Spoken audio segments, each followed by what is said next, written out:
Now, Mrs. Lina wanna talk a little about her brother. Go on, Mrs. Lina. So, yeah, Arnold. He was my only brother.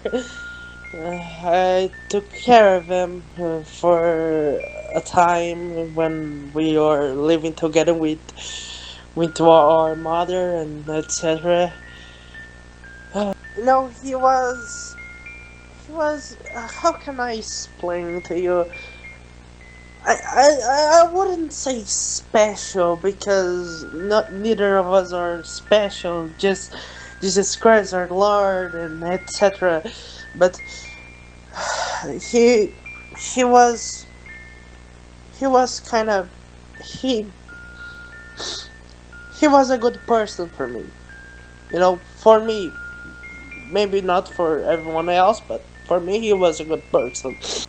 Back in the 70s, he made a lot of drawings for his friends, and for me, even though he don't consider everyone as a friend and etc. But he tried to do something sometimes, but eventually simply gave up.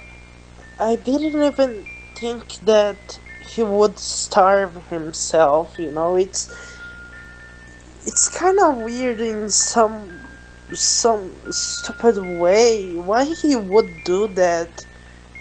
Maybe the loneliness did this to him. I don't know, but I should have reached him up. Again, I didn't know if I should because he didn't want anybody around him too. So I don't know. I don't know what I should have done. It's just he died so young. Today he was going to make 29 years, and I choose this particular date because makes me feel a little bit more close to him, spiritually. And it's hard to say goodbye for a family member. My husband Stone said something to me when I woke up this morning. I was I was starting to cry, and he said something like, he said to me that Arnold had made some bad choices in his life, and sadly,